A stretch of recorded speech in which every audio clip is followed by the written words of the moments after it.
Quero convidar vocês a abrirem comigo a palavra do Senhor lá no Evangelho relatado por Marcos, Evangelho segundo o relato de Marcos, capítulo de número 8.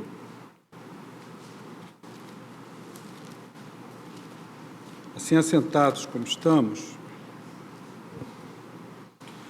nós vamos ler dos versos 34 ao 38. Marcos 8, 34 a 38. Vamos ler juntos? Então, convocando a multidão e juntamente os seus discípulos, disse-lhes: se alguém quer vir após mim, a si mesmo se negue, tome a sua cruz e siga-me. Quem quiser, pois, salvar a sua vida, perdê-la-á. E quem perder a vida por causa de mim e do Evangelho, salvá-la-á. Que aproveita o homem ganhar o mundo inteiro e perder a sua alma? Porque um homem em troca de sua alma? Porque qualquer que nesta geração adúltera, pecadora, se envergonhar de mim e das minhas palavras, também o Filho do Homem se envergonhará dele, quando vier na glória de seu Pai com os seus santos anjos. Nós começamos no dia de hoje, na nossa escola bíblica dominical, uma série de estudos sobre essa revista. O tema é Fazei Discípulos, o discipulado como estratégia para crescimento e fortalecimento da igreja. Os irmãos estiveram presentes no início desse ano, mais especificamente no retiro de carnaval promovido pela nossa igreja, perceberam que a tônica do retiro foi exatamente sobre discipulado cristão. E o tema do nosso retiro foi, vamos ver se vocês se lembram, eu não vou dizer aqui não. Qual foi o tema do retiro, os que lá estiveram em Mendes? Sou, de fato, um discípulo de Jesus. Vamos falar juntos? Sou, de fato, um discípulo de Jesus? Foi a pergunta tema do nosso retiro. Vocês acham que o pastor esqueceu de trabalhar esse tema com vocês esse ano? A classe esteve falando sobre criação, né? Os adultos e jovens, porque nós não podemos entender a grandeza do discipulado sem antes entendermos e compreendermos a grandeza daquele que é o Criador de todas as coisas e que soberanamente instituiu, estabeleceu um plano após a queda humana, por providência maravilhosa da sua graça, para redimir o seu povo. E dentro desse plano de redenção está um trabalho muito importante a ser feito e que foi delegado por Jesus àqueles que iriam segui-lo. E esse trabalho não é outro senão o discipulado cristão. E nós precisamos ser discipulados todos os dias. A ideia que hoje se tem de discipulado é apenas para aqueles que estão novos na caminhada da fé, não é? Mas esse conceito ele tem mudado, ele tem voltado às suas raízes. Na verdade, o pastor precisa ser discipulado, você precisa ser discipulado. Todos os dias precisamos ter consciência de que fomos chamados por Jesus para andar com Jesus e para nos conformarmos ao caráter de Jesus, para sermos mais parecidos com Jesus todos os nossos dias. E, meus irmãos, esse texto aqui nos confronta com uma verdade essencial para o discipulado cristão.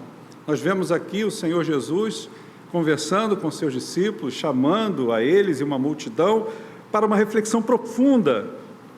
E essa reflexão, ela reverbera até hoje. Ela tem que trabalhar e ela tem que mexer com o coração da igreja até os dias de hoje, porque isso demanda uma decisão de vida ou morte. E é isso que nós vamos ver agora à luz desse texto.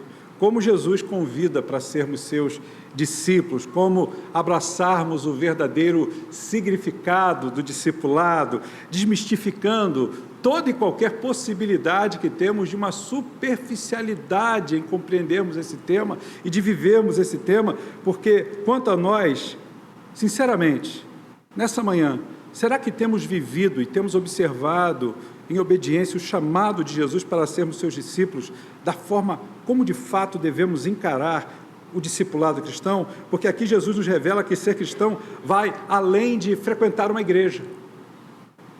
Ser um discípulo, segundo a exigência ou os parâmetros de Jesus, vai para além do que frequentarmos a escola bíblica dominical, vai para além de ocuparmos funções e cargos dentro de uma estrutura hierárquica, se é que assim podemos denominar, dentro das nossas igrejas. É mais do que fazer o que fizemos há pouco, e o fizemos com muita alegria no coração, sem nenhum peso, né? É mais do que ofertarmos nossos dízimos, é mais do que trazermos ofertas, é mais do que termos a sensibilidade de sustentarmos a obra de Deus e fazermos parte dessa obra e para a sua manutenção. É mais do que isso.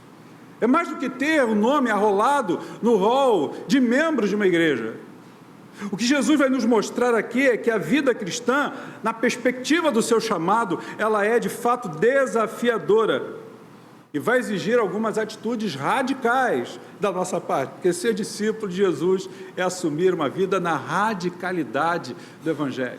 Aliás, a cruz, ela só se sustenta como ela é, porque ela está radicada, ela está fincada, aprofundada no solo. Nossa vida precisa estar completamente radicalizada em Jesus. Como disse Billy Graham, a salvação é de graça, mas o discipulado é custoso, porque o discipulado custa caro, porque a graça de Cristo, ela não pode ser barateada, ela não é graça barata, ela é graça caríssima. E por isso eu queria compartilhar nessa manhã exatamente sobre esse tema, o verdadeiro custo do discipulado.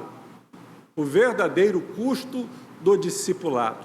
Observe comigo que nesse versículo 34, que é o verso que inaugura essa perícope, né? A perícope vai do verso 34 ao 38. O verso 34 diz assim para a gente: então, convocando a multidão, e juntamente com seus discípulos, disse-lhes: o que é que Jesus disse de tão importante para essa convocação solene, para convocar essa assembleia? A coisa é muito séria, ela é grave. Jesus diz: se alguém quer vir após mim, a si mesmo se negue, tome a sua cruz e siga-me. Porque havia muita gente interessada em seguir a Jesus.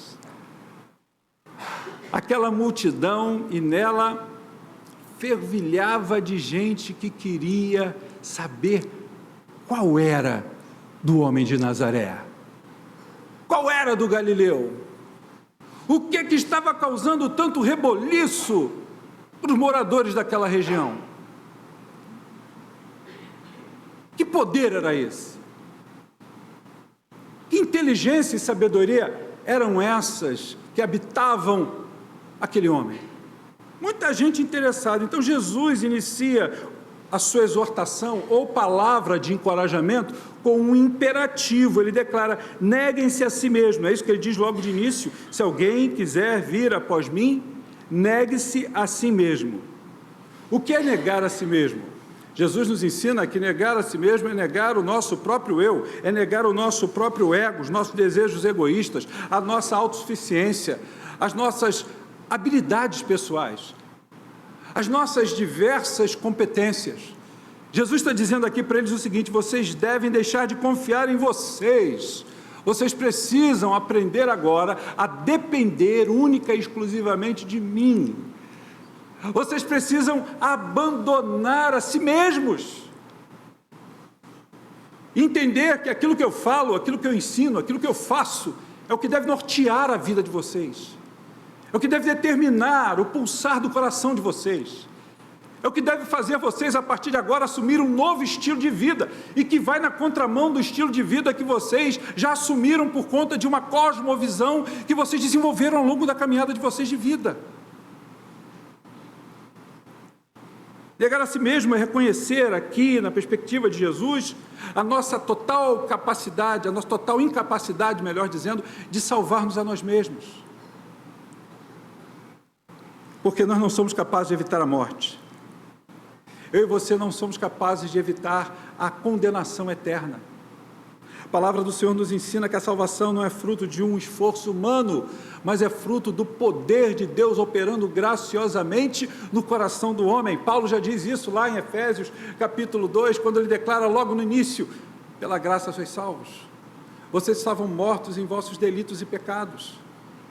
Mas a fé instrumentalizada pela ação de Deus, porque ela não vem de vocês, ela não é produzida pela elucubração mental de vocês. Ninguém pode produzir fé. A fé é um dom de Deus, é essa fé que incapacita vocês a crerem, e uma vez crendo no Filho de Deus, é por esta ação da crença capacitada, instrumentalizada pelo Espírito Santo, é que vocês recebem a graça, e por graça vocês são salvos. É pela graça, mediante a fé, é pela obra sacrificial de Jesus na cruz. Por isso precisamos, irmãos e irmãs, todos os dias, essa palavra é para crente, é para gente que quer andar com Jesus, é para gente que diz que é discípulo de Jesus, gente que diz que ama Jesus, que adora Jesus. Nós precisamos nos negar todos os dias. E essa ação abnegatória, essa abnegação, é a compreensão de que temos uma dívida, eu e você, impagável para com Deus, por causa dos nossos pecados. Lá em Romanos capítulo 6, versículo 23, o apóstolo Paulo declara em alto e bom som, para os romanos de sua época e para nós nos dias de hoje, porque o salário do pecado é a morte, mas o dom de Deus é a vida eterna, é o dom gratuito de Deus, vida eterna em Cristo Jesus. O grande autor britânico de Crônicas de Nárnia, C.S. Lewis, diz uma coisa muito interessante. Ele diz que a coisa mais difícil, quase impossível, é eu e você entregarmos a nossa vida completamente a Jesus, entregarmos o controle da nossa vida completamente a Jesus, entregarmos todas as nossas vontades e preocupações a Cristo, porque ainda temos um coração muito centrado nas coisas desse mundo, muito presentes nas coisas da terra. E nós precisamos, como nos ensina a palavra de Deus, buscarmos as coisas lá do alto. Precisamos buscar de forma apaixonada cada vez mais a compreensão das coisas que estão lá no alto, onde Cristo habita, diz a palavra de Deus. O próprio C.S. Lewis, ele diz outra coisa interessante, que homens e mulheres que fizeram mais coisas aqui no âmbito da nossa humanidade, que mais contribuíram para a evolução desse mundo, para a propagação do Evangelho e melhoria de qualidade de vida das pessoas, foram aqueles que tinham a sua mente, a sua cabeça no céu e não aqui na terra. Por isso, meus irmãos, negar a si mesmo é entregar incondicionalmente todo o controle da nossa vida ao Senhor Jesus. Esse é um desafio imenso. No entanto, eu quero dizer para você, que Jesus nos chama para essa entrega total, essa renúncia, para que nós abracemos a sua vontade. Eu gosto demais do texto bíblico de Gálatas 2:20, quando o apóstolo Paulo declara: logo já não sou eu quem vive, mas Cristo vive em mim, e esse viver que agora tenho na carne, vivo pela fé no Filho de Deus, que me amou e a si mesmo se entregou por mim. A grande questão para você e para mim nessa manhã é essa: o quanto você tem negado a si mesmo, o quanto você tem entregado a sua vida ao controle de Jesus. De forma muito prática, você quer fazer isso? Então, primeiro passo, arrependa-se da sua autossuficiência e ore ao Senhor para que Ele capacite você a negar, a rejeitar os seus desejos mais egoístas, os seus desejos e as suas vontades mais primárias, e diga: Senhor, assuma o controle da minha vida. Jesus, ele ensinou isso, não é, para os seus discípulos lá no Sermão do Monte, no capítulo 6, versículo 33, quando ele diz assim: a vontade que vocês têm agora deve ser suprimida pela busca em primeiro lugar do reino de Deus e da sua justiça, porque todas estas coisas vos serão acrescentadas. Existe uma canção que diz assim: buscai primeiro o reino de Deus e a sua justiça, e todas as coisas vos serão acrescentadas. Não, está equivocada a frase, a construção frasal está errada. Jesus não disse todas as coisas. Se você olhar Mateus 6, ali no versículo 33, vai dizer: todas estas coisas. Que coisas são essas? As coisas primárias, como comer, beber e vestir. Mas às vezes nós queremos dar ordens para Deus e queremos assumir o controle, dizendo: Deus, mas o que eu quero, o que eu preciso é isso aqui. E Deus disse: mas eu não te prometi isso. Eu te prometi as coisas básicas, eu vou dar a você. O resto deixa comigo, porque o teu sustento depende tão somente de mim. Meus irmãos, além de negar a si mesmo, Jesus nos exorta a tomarmos a nossa cruz. É o que ele diz aqui. Esse é o segundo ponto do sermão. O primeiro ponto é: negue-se a si mesmo. O segundo ponto é: tome a sua cruz. Não é o que diz o texto, porque na sequência desse verso 34, declara que se alguém quer vir após mim, a si mesmo se negue. E agora, tome a sua cruz. Nesse contexto imediato, nessa fala de Jesus com seus interlocutores, com aquele povo que ali estava, Jesus estava predizendo sua própria morte na cruz. Esse é um evento que seus discípulos não conseguiram decantar, os seus discípulos não conseguem compreender.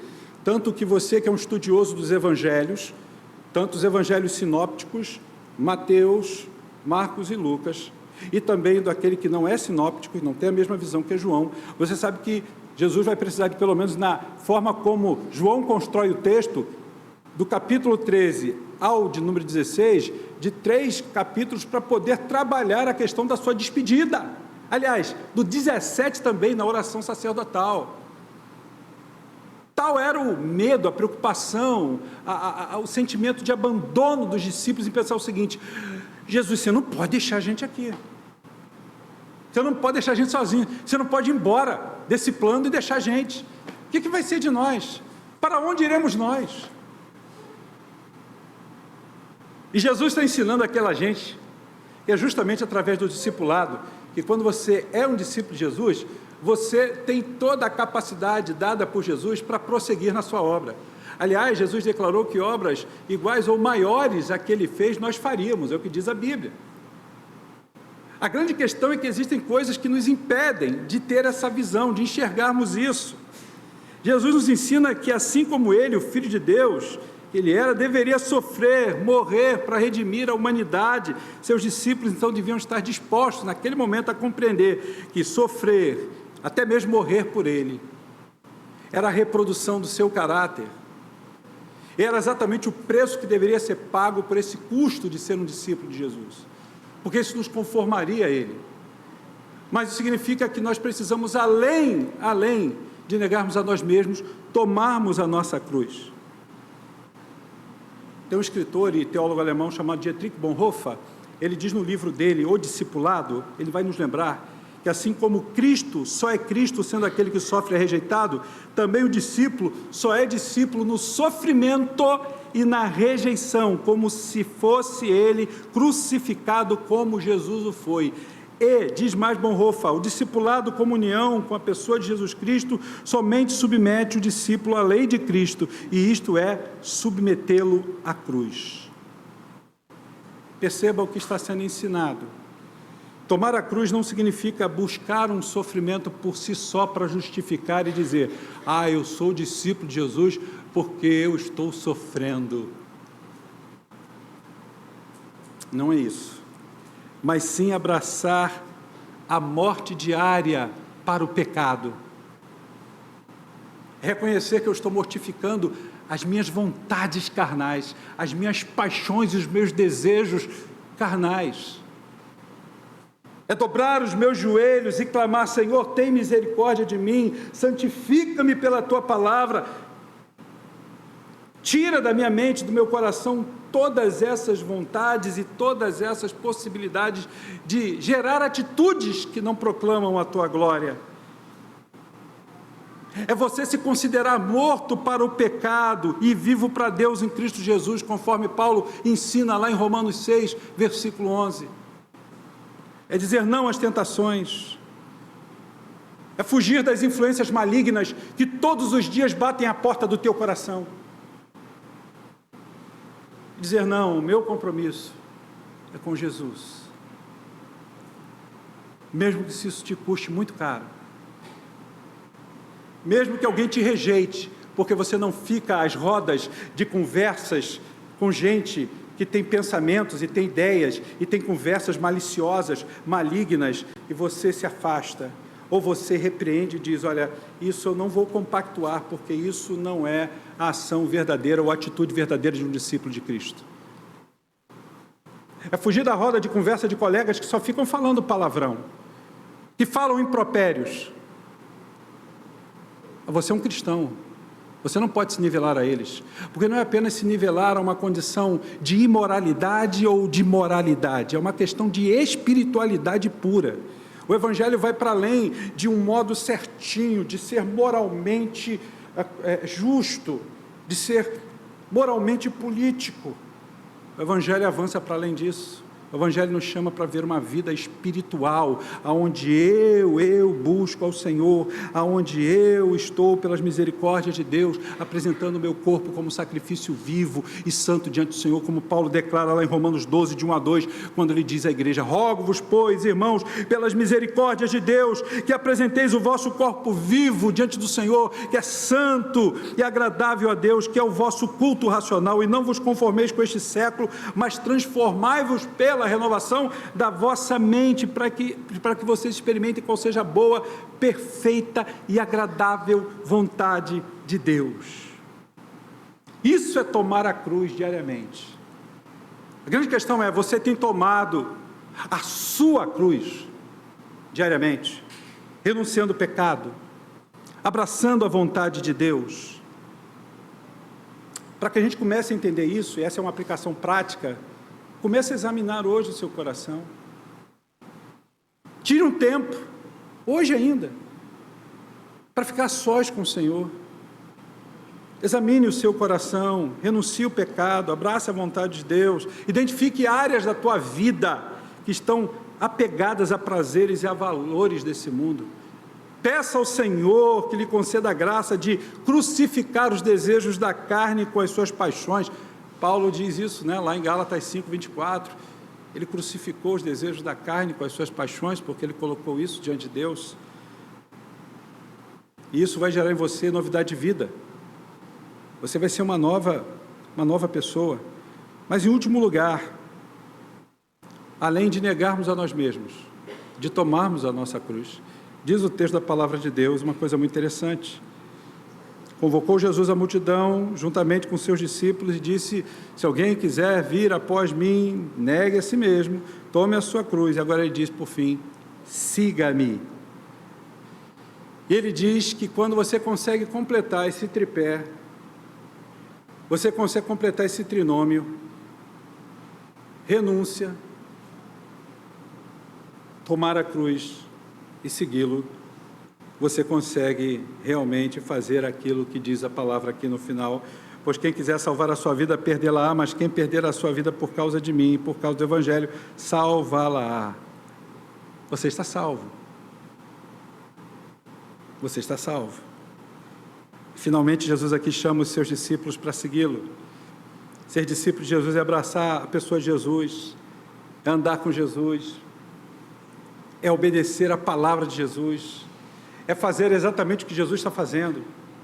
Você lembra daquela tempestade de vento e as ondas que batiam contra o barco onde estava Jesus e os discípulos? Você lembra desse texto?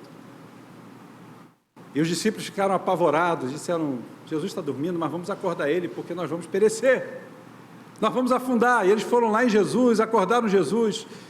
E vocês pensam que Jesus não sabia o que estava acontecendo? Claro, ele não é somente homem, ele é Deus. Louvado seja o Senhor pelo concílio de Nicéia, em 325. Louvado seja o Senhor, porque lá no concílio também de Calcedônia,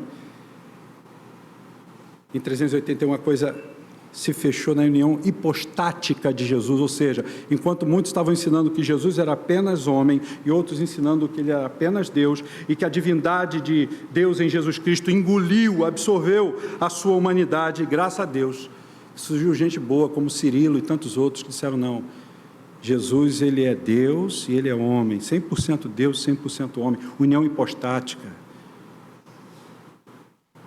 E aí esse homem de Nazaré, que é o Deus encarnado, diz: vento, calma, mar, tranquiliza. É interessante que no original, lá no Mateus, ele não fala, ele faz assim, ó, na transliteração do grego. Psiu. Jesus só faz isso. Psiu. Tudo para. Tudo fica normal. Quem é esse que até os ventos e o mar lhe obedecem? O que é que Jesus diz para eles? Homens bules, que são homens de pouca fé, né? Homens de pouca fé. O que é que Jesus queria? Que eles fizessem milagres, igual Jesus fez? Não. Você lê a Bíblia e você sabe que foi no capítulo seguinte que Jesus deu poder a eles para curar e expelir demônios. Você sabe disso. Então Jesus não vai exigir de ninguém aquilo que ele não deu ainda. Sabe o que ele queria? Ele queria que os seus discípulos apenas reproduzissem o que ele estava fazendo. O que é que Jesus estava fazendo no meio daquela tempestade? Dormindo. Ele está dizendo o seguinte: vocês não me viram dormindo? O que é que o mestre está fazendo? Vocês não creem que eu sou filho de Deus? Como é que isso aqui vai perecer se o dono do mar da Galileia, o dono de toda Jerusalém, o dono de todo o universo está aqui com vocês no barco? O problema é que muitas vezes nós dizemos que somos discípulos de Cristo, nós afirmamos que amamos a Jesus, que nós seguimos a Jesus, mas na hora que o bicho pega, a tempestade vem, nós não olhamos para ele, nós olhamos para a circunstância, nós olhamos para as ondas de pavor e de medo, e aí nos lembramos de uma outra situação no mar da Galileia, ou no mar de Tiberíades, é a mesma coisa, ou Genezaré, mesma coisa. Parece um fantasma. Lá pelas tantas, não, é o Senhor. Sou eu, não tenham medo. Ah, Senhor, diz Pedro, manda-me ter contigo. E Jesus diz para ele: vem. E Pedrão vai feliz da vida, andando pelo mar, ó, um surf tranquilo. Mas aí diz o texto que ele: opa, o que é que eu estou fazendo aqui? E quando ele olha para as circunstâncias, ele começa a afundar. Sabe o que é que eu canto para você? Você pode cantar comigo? Essa paz que eu sinto em minha alma não é porque tudo me vai bem. Essa paz que eu sinto em minha alma é porque você é fiel? É porque eu sei que Ele é fiel. Não olhe as circunstâncias.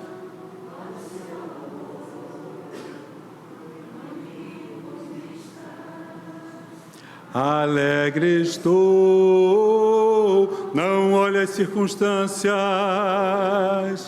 olhe o seu amor, não me guio por vista, alegre estou.